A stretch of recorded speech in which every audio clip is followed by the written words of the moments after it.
दोस्तों नमस्कार, मैं हूं आपके साथ दिनेश कुमार।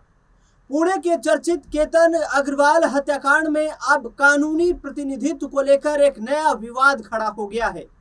सिया गोयल के परिवार की मुश्किलें अब कथित तौर पर उनके वकील ने ही बढ़ा दी हैं। दरअसल जिस तरीके से सिया गोयल संकट में है, इस वक्त जांच एजेंसियों के दायरे में है, उनके घेरे में है, उनकी गिरफ्त में है और अदालत में आरोपी सिया गोयल ने अपने वकील को लेकर जो अलग दावा किया, जबकि उनके भाई साहिल गोयल ने बयान के बाद अधिवक्ता आशुतोष श्रीवास्तव ने कथित तौर पर 10 करोड़ रुपए के मानहानि का नोटिस भेज दिया है। ये वही आरोप है, ये वही मामला है जो सिया गोयल, केतन अग्रवाल और चेतन चौधरी का है। पुणे के कारोबारी केतन अग्रवाल हत्याकांड में आरोपी सिया गोयल और चेतन चौधरी को अदालत ने दूसरी बार 3 जुलाई तक के समय के लिए पुलिस हिरासत में भेज दिया है। इसी सुनवाई के दौरान सिया गोयल ने अदालत में कहा कि मेरे वकील आशुतोष श्रीवास्तव नहीं है बल्कि विपुल दुशिंग हैं। यानी कि सिया गोयल ने जो आशुतोष श्रीवास्तव वकील हैं उनको लेकर के एक बड़ा बयान दिया है। कहा जा रहा है सिया गोयल को लेकर रिपोर्ट्स में कि सिया गोयल ने माना है कि उनके वकील आशुतोष श्रीवास्तव नहीं है बल्कि विपुल दुशिंग है, जबकि उनके भाई का बयान विरोधाभासी नजर आता है। वकील आशुतोष पर साहिल ने लगाया था आरोप। साहिल जो कि भाई है सिया का। एक दिन पहले ही साहिल ने मीडिया से बातचीत में कहा था कि मेरा वकील को लेकर कुछ इश्यू हुआ है। मेरे वकील आशुतोष श्रीवास्तव नहीं है, मैंने उनको हायर नहीं किया है। उन्होंने मुझसे कभी भी इस मामले में बात नहीं की। मैंने इस बारे में जब उन्हें बताया तो उन्होंने मुझे जान से मारने की धमकी दी। हमने दूसरे वकील को हायर किया है। उन्होंने सिया से लॉकअप में सिग्नेचर लिया। विपुल दुशिंग हमारे वकील हैं। इसको लेकर हमने कोर्ट में हलफनामा भी डाला है। साहिल को 10 करोड़ के हर्जाने का कानूनी नोटिस मिला है। वकील जो एडवोकेट आशुतोष श्रीवास्तव हैं, उन्होंने साहिल गोयल को 10 करोड़ रुपए के हर्जाने का कानूनी नोटिस भेजा है। नोटिस में आरोप लगाया गया है कि साहिल गोयल ने उनके खिलाफ झूठे, बेबुनियाद और मानहानिकारक और भ्रामक आरोप लगाए हैं, जिससे उनकी पेशेवर प्रतिष्ठा को नुकसान पहुंचा है। नोटिस में इन आरोपों को तत्काल वापस लेने, सार्वजनिक रूप से माफी मांगने और भविष्य में इस तरीके का आरोप दोबारा न लगाने के लिखित आश्वासन देने की भी मांग की गई है। हालांकि नोटिस में लगाए गए आरोप एडवोकेट आशुतोष श्रीवास्तव के दावे हैं। साहिल गोयल की ओर से फिलहाल इस नोटिस पर कोई सार्वजनिक प्रतिक्रिया सामने नहीं आई है। अब इस कानूनी नोटिस पर साहिल गोयल का क्या जवाब आता है, इस पर सभी की नजरें टिकी हुई हैं। क्या बोले हैं एडवोकेट आशुतोष श्रीवास्तव? एडवोकेट आशुतोष श्रीवास्तव ने कहा, हमारी टीम सिया गोयल के पास गई थी। उन्हें हमारी कानूनी मदद की जरूरत थी, इसलिए उन्होंने हमारे नाम पर वकालतनामा पर हस्ताक्षर किए। सिया गोयल बालिग है और अपने फैसले खुद लेने में सक्षम है। साहिल गोयल का यह बयान गलत है क्योंकि हमने उनसे नहीं बल्कि सीधे सिया गोयल से बात की है। उन्होंने हमसे बातचीत की और मुंबई हाई कोर्ट तक हमारे पक्ष में वकालतनामा दिया है। उस वकालतनामे पर उनके हस्ताक्षर भी मौजूद है। यानी सीधे तौर पर देखा जाए तो एक तरफ सिया गोयल का परिवार मुश्किलों में है। सिया गोयल के माता पिता ये कह रहे हैं कि हमें तो इस पूरे घटनाक्रम का कुछ पता ही नहीं है कि क्या प्लानिंग बनाई थी।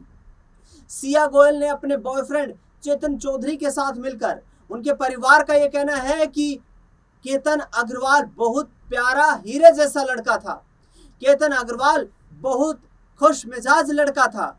सिया अग्रवाल ने उसके साथ सगाई करने को लेकर सहमति दी थी। आखिरकार फिर चेतन चौधरी ने कैसे उसे अपने जाल में फंसाया, हम ये नहीं जानते और सिया ने आखिरकार ये कदम क्यों उठाया है, ये भी हम नहीं जानते हैं। देश में चर्चित इंदौर के राजा रघुवंशी हत्याकांड में मुख्य आरोपी सोनम रघुवंशी को मेघालय हाईकोर्ट से बड़ी कानूनी राहत मिली है। हाई कोर्ट ने पुलिस की उस याचिका को खारिज कर दिया है जिसमें निचली अदालत द्वारा सोनम को दी गई जमानत रद्द करने की मांग की गई थी।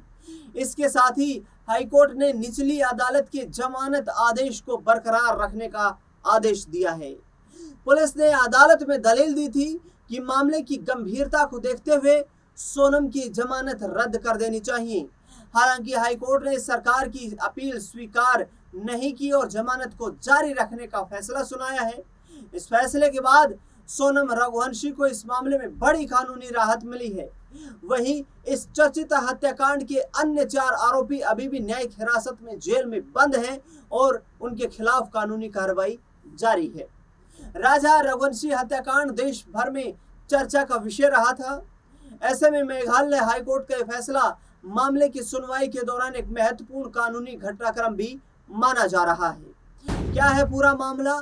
इंदौर के रहने वाले राजा रघुवंशी की शादी मई 2025 को सोनम रघुवंशी के साथ हुई थी, जिसके बाद दोनों हनीमून मनाने के लिए मेघालय रवाना हो गए थे। घूमने के दौरान 2025 को अचानक यह नव विवाहित जोड़ा संदिग्ध परिस्थितियों में लापता हो गया और सड़क किनारे सिर्फ उनका किराए का स्कूटर लावारिस हालात में मिला। जिस तरीके से जो राजा रघुवंशी की मौत हुई वो लावारिस परिस्थितियां थी, संदिग्ध परिस्थितियां थी। उसके बाद उत्तर प्रदेश के गाजीपुर से पुलिस ने सोनम रघुवंशी को गिरफ्तार किया। राज कुशवाहा के साथ सोनम रघुवंशी का अफेयर चल रहा था। राज कुशवाहा सोनम रघुवंशी के पिता की दुकान पर काम करता था और उसी राज कुशवाहा के साथ मिलकर सोनम रघुवंशी ने अपने पति राजा रघुवंशी को मौत के घाट उतारा था। मर्डर का खुलासा और बड़ी साजिश।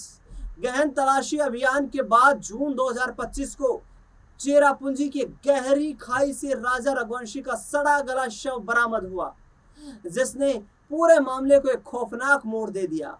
पुलिस जांच में खुलासा हुआ कि यह कोई हादसा नहीं बल्कि एक सोची समझी हत्या थी, जिसकी मुख्य साजिशकर्ता खुद राजा रघुवंशी की पत्नी सोनम रघुवंशी थी। सोनम का राज कुशवाहा नाम के युवक के साथ प्रेम प्रसंग चल रहा था और उसी प्रेमी ने भाड़े के हत्यारों को मेघालय भेजकर हनीमून के दौरान राजा रघुवंशी को मौत के घाट उतरवा दिया। तो पुणे का जो केस हुआ है और जो सोनम रघुवंशी का केस था, ये दोनों केस इनका नेचर जो है वो एक जैसा दिखाई देता है। पुणे के केस में भी जहां एक तरफ मंगेतर पति है जिसकी हत्या हुई है, दूसरी ओर उस लड़की का सिया गोयल का बॉयफ्रेंड भी इस घटनाक्रम में उसके साथ बताया जा रहा है। दूसरी तरफ सोनम रघुवंशी जो इंदौर वाला केस है उसमें भी राज कुशवाहा सोनम रघुवंशी का प्रेमी है, जिसके साथ सोनम रघुवंशी का अफेयर चल रहा था। शादी के बाद भी राजा रघुवंशी जो है वो सोनम रघुवंशी के साथ शादी कर चुका था। यहाँ पर पुणे वाले केस में केतन अग्रवाल को सिया गोयल के साथ नवंबर में शादी करनी थी, बस फर्क इतना है। देख सकते हैं किस तरीके से आज की ये नौजवान पीढ़ी जो है ये अपने फैसले लेते हुए नजर आ रही है। ऐसे में एक दूसरे पर विश्वास में चलते रिश्तों में भी अब विश्वास करना कितना कठिन हो रहा है।